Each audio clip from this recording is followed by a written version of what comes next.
Hey guys, it's me Ashwati and welcome back to our channel Mentor Tales. So നമ്മൾ fourth semester literary criticism ആണ് deal ചെയ്തുകൊണ്ടിരിക്കുന്നത്. അപ്പോൾ അതിൽ next വരുന്ന ഒരു ടോപ്പിക് എന്ന് പറയുന്നത് ഐ.എ. റിച്ചാർഡ്സ് ആണ്. സോ ഐ.എ. റിച്ചാർഡ്സും അദ്ദേഹത്തിൻ്റെ കോൺട്രിബ്യൂഷൻസും ആണ് നെക്സ്റ്റ് നമ്മൾ നോക്കാൻ പോകുന്നത്. സോ ബിഫോർ ഗെറ്റിംഗ് സ്റ്റാർട്ടഡ് ആരെങ്കിലും നമ്മുടെ ചാനൽ ഫസ്റ്റ് ടൈമാണ് കാണുന്നുണ്ടെങ്കിൽ നിങ്ങൾക്ക് യൂസ്ഫുള്ളായി തോന്നുകയാണെങ്കിൽ ഫ്രണ്ട്സിനൊക്കെ ഷെയർ ചെയ്യുക, സബ്സ്ക്രൈബ് ചെയ്യുക. So let's get into the topic. Okay, so I A. Richards എന്ന് പറഞ്ഞാൽ ഐവർ ആംസ്ട്രോങ് റിച്ചാർഡ്സ് ആണ്. സോ അദ്ദേഹം എന്ന് പറയുന്നത് 20th സെഞ്ച്വറി ലിറ്റററി ക്രിറ്റിസിസത്തിൽ ടി.എസ്. എലിയറ്റിനെ പോലെ തന്നെ ഇമ്പോർട്ടൻ്റ് ആയിട്ടുള്ളൊരു വ്യക്തിയാണ് ഐ.എ. റിച്ചാർഡ്സ് എന്ന് പറയുന്നത്. ഓക്കെ, സോ അദ്ദേഹം മെയിൻലി ഇൻട്രസ്റ്റഡ് ആയിട്ടുള്ള ഏരിയാസ് എന്ന് പറയുന്നത് പെഡഗോജി ആൻഡ് ലാംഗ്വേജ് ആണ്. ഇദ്ദേഹത്തിൻ്റെ കുറച്ച് ഇമ്പോർട്ടൻറ്റ് വർക്ക്സ് എന്ന് പറയുന്നത് principles of literary criticism, practical criticism, interpretation and teaching, Coleridge on imagination, the foundation of aesthetics and the meaning of meaning. ഇതൊക്കെയാണ് ഇദ്ദേഹത്തിൻ്റെ കുറച്ച് ഇമ്പോർട്ടൻ്റ് ആയിട്ടുള്ള വർക്ക്സ് എന്ന് പറയുന്നത്.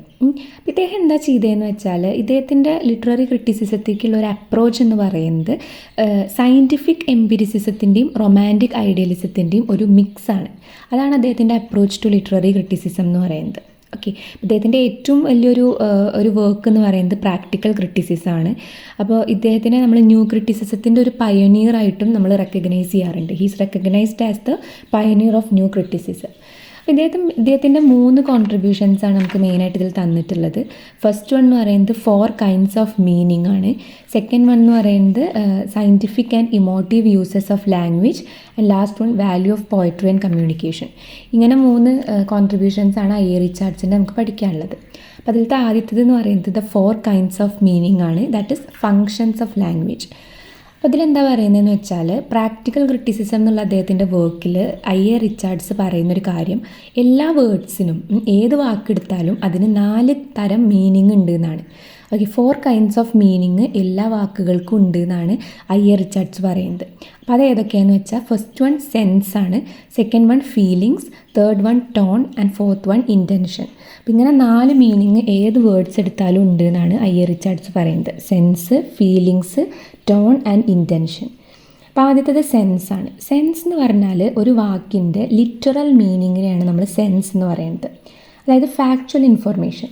Okay, literal meaning of the വേർഡാണ് സെൻസ് എന്ന് പറയുന്നത്. ഓക്കെ, സോ അദ്ദേഹം എന്താ പറയുന്നതെന്ന് വെച്ചാൽ we speak to say something and when we listen we expect something to be set. അതായത് നമ്മൾ സംസാരിക്കുന്നത് എന്തിനാണ്? എന്തെങ്കിലും ഒരു കാര്യം പറയാൻ വേണ്ടിയിട്ടാണ്. അതുമാതിരി നമ്മൾ ശ്രദ്ധിക്കുന്നത് എന്താണ്? എന്തെങ്കിലും ഒരു കാര്യം പറയും എന്നുള്ള രീതിക്കാണ് നമ്മൾ ശ്രദ്ധിക്കുന്നത്. അപ്പോൾ അതൊന്നും നോക്കണ്ട. സെൻസ് എന്ന് പറഞ്ഞാൽ ഒരു വാക്കിൻ്റെ ലിറ്ററൽ മീനിങ്ങിനെയാണ് സെൻസ് എന്ന് പറയുന്നത്. സെക്കൻഡ് വൺ എന്ന് പറഞ്ഞാൽ ഫീലിങ്സ് ആണ്. ഫീലിങ്സ് എന്ന് പറഞ്ഞാൽ എന്താണോ പറഞ്ഞിട്ടുള്ളത് അല്ലെങ്കിൽ എന്താണോ എഴുതിയിട്ടുള്ളത് അതിൻ്റെ അടുത്തുള്ള ഒരു റൈറ്റർ അല്ലെങ്കിൽ സ്പീക്കറിൻ്റെ ആറ്റിറ്റ്യൂഡിനെയാണ് ഫീലിങ്സ് എന്ന് പറയുക. ആറ്റിറ്റ്യൂഡ് ഓഫ് ദ റൈറ്റർ അല്ലെങ്കിൽ speaker to what is said or written. പറയുക അല്ലെങ്കിൽ എഴുതുക ചെയ്യപ്പെട്ടിട്ടുള്ള ഒരു കാര്യത്തിനോടുള്ള റൈറ്ററിൻ്റെയോ അല്ലെങ്കിൽ സ്പീക്കറിൻ്റെയോ ആറ്റിറ്റ്യൂഡിനെയാണ് നമ്മൾ ഫീലിങ്സ് എന്ന് പറയുന്നത്. ഓക്കെ, പിന്നുള്ളത് ഏതാണ്? ടോൺ ആണ്. ടോൺ എന്ന് പറഞ്ഞാൽ റൈറ്ററിന് റീഡേഴ്സിൻ്റെ അടുത്തുള്ള ആറ്റിറ്റ്യൂഡിനെയാണ് ടോൺ എന്ന് പറയുന്നത്. It denotes the attitude of the writer to the readers. Okay, and last one intention ആണ്. ഇൻറ്റൻഷൻ എന്ന് പറഞ്ഞാൽ എന്താണ്? ഒരു റൈറ്റർ എന്തെങ്കിലും എഴുതുമ്പോൾ അദ്ദേഹത്തിന് കുറച്ച് ലക്ഷ്യങ്ങളുണ്ടായിരിക്കും. So aim and objectives of the റൈറ്ററിനെയാണ് ഇൻറ്റൻഷൻ എന്ന് പറയുന്നത്. ഓക്കെ, സോ ഇത് 4 ഏത് വാക്കിനുള്ള 4 types ഓഫ് മീനിങ് എന്ന് പറയുന്നത്. Sense, feelings, tone and intention എന്ന് പറയുന്നത്.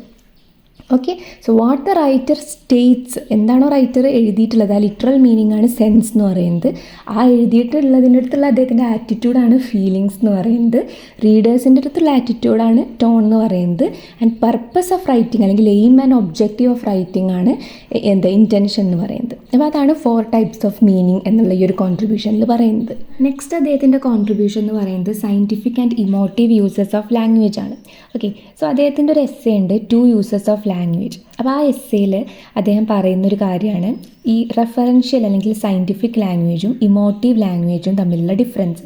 അതായത് ലാംഗ്വേജ് യൂസ്ഡ് ബൈ സയൻറ്റിസ്റ്റ് അതാണ് സയൻറ്റിഫിക് ലാംഗ്വേജ് അല്ലെങ്കിൽ റെഫറൻഷ്യൽ ലാംഗ്വേജ് എന്ന് പറയുന്നത്. ഓക്കെ, നേരെ മറിച്ചിട്ട് ലാംഗ്വേജ് ഓഫ് പോയട്രി ആണ് ഇമോട്ടീവ് ലാംഗ്വേജ് എന്ന് പറയുന്നത്. അപ്പോൾ അത് തമ്മിലുള്ളൊരു ഡിഫറൻസ് ആണ് അദ്ദേഹം പറയുന്നത്. അപ്പോൾ എന്താണ് ഡിഫറൻസ്?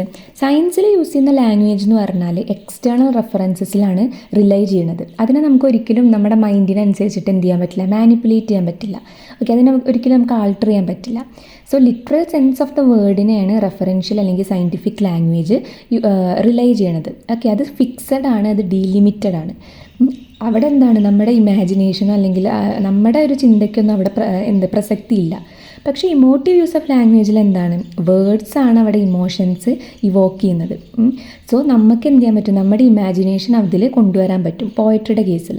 ഓക്കെ, സോ വേർഡ്സിൻ്റെ യൂസേജിൽ പോയട്രിയും സയൻസും തമ്മിൽ നല്ല ഡിഫറൻസ് ഉണ്ട്. സയൻസ് എന്ന് പറഞ്ഞാൽ literal sense of the word മാത്രമേ നോക്കുന്നുള്ളൂ.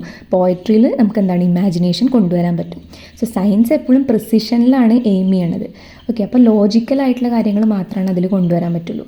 പക്ഷേ പോയട്രിയുടെ കേസിൽ എന്താണ്, നമുക്ക് ഫ്രീഡം ഉണ്ട്, നമ്മുടേതായ എന്ത് ഇഷ്ടത്തിന് എന്ത് വേണമെങ്കിലും യൂസ് ചെയ്യാനുള്ള ഒരു ഫ്രീഡം പോയട്രിയിൽ വരുന്നുണ്ട്. അത്രയേ ഉള്ളൂ ഈ scientific and emotive users of language എന്ന് പറയുന്നത്. ഓക്കെ, ഇനി ലാസ്റ്റ് വരുന്ന ഇ റിച്ചാർഡ്സിൻ്റെ ഒരു കോൺട്രിബ്യൂഷനാണ് the value of poetry and communication എന്ന് പറയുന്നത്. അപ്പോൾ ഇതിലെന്താ പറയുന്നതെന്ന് വെച്ചാൽ റിച്ചാർഡ്സ് ഈ പോയട്രി എന്നുള്ളൊരു ആർട്ടിന് ഭയങ്കര ഇമ്പോർട്ടൻസ് കൊടുത്തിട്ടുള്ള ഒരാളാണ്. അപ്പോൾ അദ്ദേഹം അതിനെ സൈക്കോളജിയുടെ ടേംസിൽ എക്സ്പ്ലെയിൻ ചെയ്യുന്നുണ്ട്. സോ അദ്ദേഹം എന്താ പറയുന്നതെന്ന് വെച്ചാൽ നമ്മുടെ ഹ്യൂമൻ മൈൻഡ് എന്ന് പറയുന്നത് ഒരു സ്റ്റേജാണ്. അവിടെ പല ടൈപ്സ് ഓഫ് ഇൻസ്റ്റിങ്ക്റ്റുകളും പല ഡയറക്ഷൻസിലും വരുന്നുണ്ട്. അങ്ങനെ അവിടെ മെൻ്റൽ ടെൻഷൻ കോസ് ചെയ്യുന്നുണ്ട്. അപ്പോൾ ഈ ഇൻസ്റ്റിങ്ക്റ്റുകളെ അദ്ദേഹം പറയുന്നത് ഇമ്പൾസസ് എന്നാണ്. ഓക്കെ, സോ ഇമ്പൾസസ് എന്ന് പറഞ്ഞാൽ ഈ പല ഡയറക്ഷനിൽ വരുന്ന ഇൻസ്റ്റിങ്ക്റ്റുകളാണ്. ഈ ഇമ്പൾസിനെ നമ്മൾ എന്ത് ചെയ്യണം, നമ്മൾ സാറ്റിസ്ഫൈ ചെയ്യണം. എന്നാൽ മാത്രമാണ് നമ്മുടെ മൈൻഡിന് ഒരു ഇക്വിലിബ്രിയം കിട്ടുള്ളൂ. അപ്പോൾ മൈൻഡിന് ഒരു ഇക്വിലിബ്രിയം സ്റ്റേറ്റ് വന്നാൽ മാത്രമാണ് നമുക്ക് ഈ ഒരു മെൻ്റൽ ടെൻഷന് എന്ത് ചെയ്യാൻ പറ്റുള്ളൂ, രക്ഷപ്പെടാൻ പറ്റുള്ളൂ. അപ്പോൾ അതാണ് റിച്ചാർഡ്സ് പറയുന്നത്. സോ അങ്ങനെ രക്ഷപ്പെടാനുള്ളൊരു വഴിയാണ് പോയട്രി എന്ന് പറയുന്നത്. സോ പോയട്രി എന്ത് ചെയ്യുന്നുണ്ട്, റീഡറിനെ എനാബിൾ ചെയ്യുന്നുണ്ട്. അതായത് ഒരു ഇക്വിലിബ്രിയം അച്ചീവ് ചെയ്യാൻ വേണ്ടിയിട്ട് റീഡറിനെ സഹായിക്കുന്നുണ്ട് പോയട്രി എന്ന് പറഞ്ഞാൽ. അപ്പോൾ അതാണ് അദ്ദേഹം വാല്യൂ ഓഫ് പോയട്രിയിൽ പറയുന്നത്. അതായത് നമ്മുടെ ഹ്യൂമൻ മൈൻഡ് എന്ന് പറഞ്ഞ ഒരു അറീന, ഒരു സ്റ്റേജാണ്. പല ടൈപ്സ് ഓഫ് ഇൻസ്റ്റിങ്ക്സുകൾ വന്നിട്ട് ഒരു മെൻ്റൽ ടെൻഷൻ അവിടെ ഉണ്ടാവുന്നുണ്ട്. അപ്പോൾ അവിടെ നമ്മൾ എന്ത് ചെയ്യണം, ഈ ഇമ്പൾസുകളെയൊക്കെ സാറ്റിസ്ഫൈ ചെയ്തിട്ട് ഒരു ഇക്വിലിബ്രിയം ഉണ്ടാക്കണം. അപ്പോൾ ഈ ഒരു ഇക്വിലിബ്രിയം ഉണ്ടാക്കിയാൽ മാത്രമാണ് നമുക്ക് ഈ ഒരു ടെൻഷനിൽ നിന്നും റിലീവ് ചെയ്യാൻ പറ്റുള്ളൂ. സോ ഈ ഒരു ഇക്വിലിബ്രിയം ഉണ്ടാക്കുന്നതിന് പോയട്രി സഹായിക്കും എന്നാണ് അദ്ദേഹം പറയുന്നത്. പിന്നെ വരുന്നത് കമ്മ്യൂണിക്കേഷനാണ്. സോ കമ്മ്യൂണിക്കേഷൻ എന്ന് പറഞ്ഞാൽ ലിറ്റററി ക്രിറ്റിസിസത്തിലെ ഒരു ഇമ്പോർട്ടൻ്റ് ആയിട്ടുള്ളൊരു പ്രിൻസിപ്പിളാണ്. ഓക്കെ, സോ ആർട്ടിസ്റ്റ് അല്ലെങ്കിൽ ഒരു പോയറ്റ് എന്ത് ചെയ്യുന്നുണ്ട്, തൻ്റെ റീഡേഴ്സിൻ്റെ അടുത്ത് എന്തെങ്കിലും ഒരു കാര്യം കമ്മ്യൂണിക്കേറ്റ് ചെയ്യുന്നുണ്ട്. ചിലപ്പോൾ കോൺഷ്യസ് ആയിട്ട് കമ്മ്യൂണിക്കേറ്റ് ചെയ്യാം, ചിലപ്പോൾ അൺകോൺഷ്യസ് ആയിട്ട് കമ്മ്യൂണിക്കേറ്റ് ചെയ്യാം. ഓക്കെ, സോ ഈ ഒരു എക്സ്പീരിയൻസ്, എന്തൊരു എക്സ്പീരിയൻസ് ആണെങ്കിലും അത് ഫോം ചെയ്യണതിന് മുന്നേ അത് കമ്മ്യൂണിക്കേറ്റ് ചെയ്യപ്പെടുന്നുണ്ട്. ഓക്കെ, സോ ക്രിയേറ്റീവ് പ്രോസസ്സിൽ, അതായത് എന്തെങ്കിലും ഒരു ക്രിയേഷൻ നടക്കുമ്പോൾ അവിടെ ഡിറ്റർമൈനിങ് ഫാക്ടറായിട്ടുള്ളൊരു കാര്യമാണ് ഈ കമ്മ്യൂണിക്കേഷൻ എന്ന് പറയുന്നത്. സോ ആർട്ടിസ്റ്റുകൾ അധികം ഈ കമ്മ്യൂണിക്കേഷൻ ഒരു എക്സ്റ്റീരിയർ ആയിട്ടുള്ളൊരു കാര്യമായിട്ട് അല്ലെങ്കിൽ അൺഇമ്പോർട്ടൻ്റ് ആയിട്ട് കണക്കാക്കലുണ്ട്. പക്ഷേ റിച്ചാർഡ്സ് പറയുന്നത് അത് ഒരു ആർട്ടിസ്റ്റ് അറിയാതെ തന്നെ തൻ്റെ മൈൻഡിൽ എപ്പോഴും എന്തുണ്ടായിരിക്കും, ഈ കമ്മ്യൂണിക്കേറ്റ് ചെയ്യണം എന്നുള്ളൊരു ചിന്ത ഉണ്ടായിരിക്കും എന്നാണ് റിച്ചാർഡ്സ് പറയുന്നത്.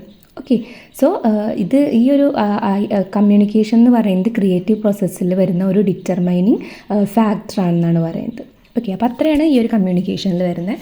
സോ റിച്ചാർഡ്സിൻ്റെ മെയിനായിട്ടുള്ള 3 കോൺട്രിബ്യൂഷൻസാണ് ദ 4 kinds ഓഫ് മീനിങ്, പിന്നെ scientific and emotive uses of language and value of poetry and communication. ഇതിൽ ഏറ്റവും ഇമ്പോർട്ടൻ്റ് ആദ്യം നമ്മൾ പഠിച്ച 4 kinds ഓഫ് മീനിങ് ആണ്. അതായത് സെൻസ്, ഫീലിങ്സ്, ടോണ്, ഇൻറ്റൻഷൻ. അതാണ് ഇതിൽ ഏറ്റവും ഇമ്പോർട്ടൻ്റ് ആയിട്ട് വരുന്ന ഒരു സെക്ഷൻ എന്ന് പറയുന്നത്. ഓക്കെ, ഇനി നെക്സ്റ്റ് നമുക്ക് നോക്കാനുള്ളത് FR ലീവിസിൻ്റെ കേസാണ്. അപ്പോൾ അത് നമ്മൾ അടുത്തൊരു വീഡിയോയിൽ ഡിസ്കസ് ചെയ്യും. സോ അതുവരെ എല്ലാവരും ഹാപ്പി ആൻഡ് സേഫ് ആയിട്ടിരിക്കുക. Don't forget to subscribe our channel. Okay, so thank you so much.